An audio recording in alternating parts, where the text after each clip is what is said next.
Welcome back to So Board Games. This is our ranking system for anybody who's interested in how our ranking works for our board game reviews. So, like I said, we're not going to be out here saying this is the best game ever, this is the worst game ever. I mean, we could do a top 10 for something that we like gives them the most fun game that we've played or something like that. But here is the layout for how we're going to look at each game. So, we are not ranking. Replayability. That is the first one we're going to look at. So this means, is this the kind of game that every time you get together with family for the holidays, like I said, or rainy days, as they say, this is a game you're going to pull out. Like this is the game that everybody's going to choose if you have a vote or whatever you say. This game is the game I want to play, and everybody's going to go, booyah, fun. Pretty straightforward. Is this something that sparks joy or makes you happy? Like, do you after the game is over, do you have a positive view of how the game went? I mean, or it could be any kind of emotion really. The ones where people are getting mad at the game are the games that they like because they're passionate about how the game was, the fun they were having, or I mean, guess no fun. It happens sometimes. A lot of times, my brother would get mad at me because if I'd win, he was very competitive and he would get pretty hot, pretty hot about it.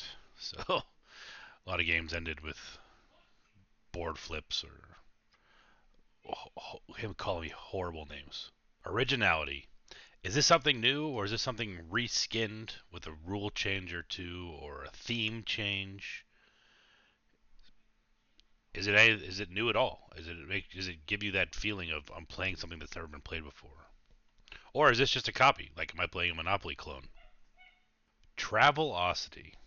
Travelocity is what I'm calling how does it travel? Does it travel well? Is this the game you can pop in your pocket or something like your backpack and go on a road trip? Something that you can take down for a picnic?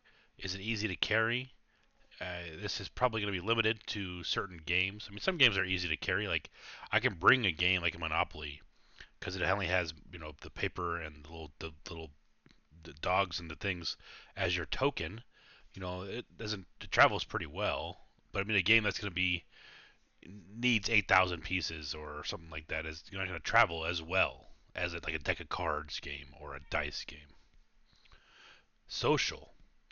Does this game bring people together? Is this a game that you want to play? Is it going to be a game for 8 people, 10 people, 2 people? 2 people's fine. But how social is it? So these are the 5 criteria for our reviews. All we're going to do is state does it meet it or does it not meet it? So it's a 1 or a 0, a yes or a no. We're not going to have any point .5s, point .6s, point .7s, none of that. The game can get the max of 5 points and as low as 0 points. And that's how we're going to rank it. I won't ever tell you to not play a game. I would say I wouldn't even take my advice. Is my advice even worth it? I don't know. I don't think so. Go play a game yourself and make your own decision. Make up your own ranking system.